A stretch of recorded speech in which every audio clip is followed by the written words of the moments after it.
verdict du procès du 13 novembre 2015 et nous retrouvons comme chaque matin, comme chaque jour, Michel Zerbi. Bonjour. Bonjour Ilana. Alors, vous nous indiquez, Michel, le nombre impressionnant de victimes vendredi au cours de ce procès terrible. Depuis le début des audiences et des témoignages des parties civiles, beaucoup de parents endeuillés viennent ainsi parler, bien sûr, de leur douleur, à chacun si particulière. Et à la dernière audience, on a pu entendre justement le témoignage de deux mères. Vous allez y revenir, celle de Caroline et d'Élodie. Oui, Ilana, d'abord, je vous avais expliqué que ceux qui portent des colliers orange au tribunal sont ceux qui sont censés rendre compte de ce qui se dit et se passe donc dans le tribunal. Nous sommes en fait, si on peut dire, les témoins des témoins. On essaye de raconter ce qu'ils racontent et tous les confrères le disent, les confrères même les plus chevronnés de la chronique judiciaire. C'est si difficile en fait, car chaque témoin, en effet, a raconté à sa façon le Bataclan. Je m'y essaie depuis le 6 octobre sur cette partie-là du Bataclan, des massacres. Oui, comment dire, chaque terreur éprouvée, chaque mare de sang sur laquelle on marche et parfois on marche sur les corps.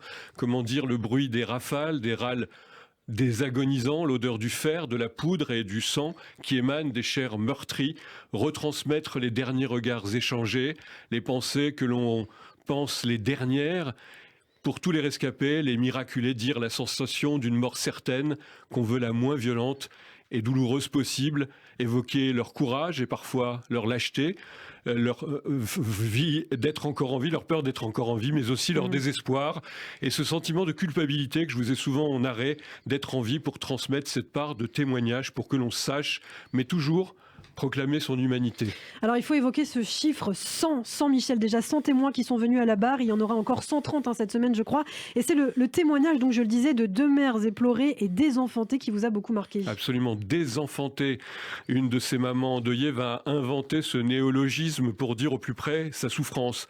Désenfantée. La Cour projette le visage d'une petite fille blonde, souriante sur l'écran de la salle d'audience. Le président accepte volontiers de le faire. C'est celui de Caroline Prénat, assassinée à l'âge de 24 ans au Bataclan. Sa mère, Florence, est à la barre ce vendredi 15 octobre. Elle s'est adressée à elle en regardant l'image projetée devant la cour d'assises spéciale de Paris. Je suis venu parler avec toi et de toi. Et vous ai-je d'ailleurs dit que la majorité des victimes avaient entre 20 et 40 ans, leurs mères sont encore jeunes. Florence a d'ailleurs remercié tous ceux qui se sont occupés de sa fille dans les derniers instants qu'elle n'a pas pu prendre dans ses bras. Elle remercie Maude, qui est morte enlacée avec sa fille, mais aussi le commissaire de la BAC, qui lui a annoncé la mort de Caroline avec, dit-elle, douceur et humanité. Il lui a fallu 8 mois pour découvrir les circonstances de la mort de sa fille, d'abord blessée au genou et dans le haut de la cuisse, puis tuée d'une balle dans le crâne, alors qu'elle tentait de fuir avec Maude. Tu as eu peur, tu as souffert, tu es morte dans la terreur. Moi, je suis une maman désenfantée. On a tué la chair de ma chair, au pif, sans savoir, sans âme, sans humanité. À ses côtés se tient son fils qui ne parle pas. Ceux qui t'ont tué étaient du même âge que toi. Ils ne savent pas ce que c'est que perdre un enfant. Florence avait dû faire face à un cancer et à la chimiothérapie après la mort de sa fille. Et là, elle se tourne vers son fils qui est à ses côtés. Tu m'as aidé, écouté, consolé. Et de plus, tu m'as offert un petit-fils, un trésor, un petit bout de toi. Alors, on parle des témoignages de ces victimes. Il y a eu, je crois aussi, pour terminer, Michel, des incidents avec les accusés qui se sont manifestés assez violemment vendredi. Oui, exactement. Vous aviez l'autre témoignage, Sylvie, qui disait se mettre à la place des parents de ces gens-là.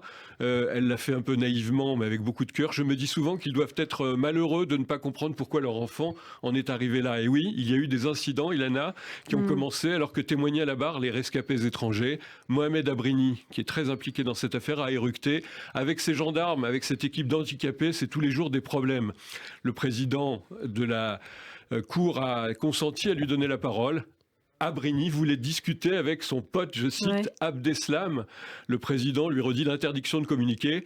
Abdeslam veut quitter le box, interruption de l'audience. Et Jean-Louis Périès, il faut le reciter, dit « C'est au président qu'il appartient de régler ce qui se passe à l'intérieur. Je crois que je vous respecte, alors respectez la Cour. » Merci beaucoup Michel Zerbib. Et les audiences continuent. Vous y serez cet après-midi comme tous les jours pour couvrir donc ce procès exceptionnel sur Radio.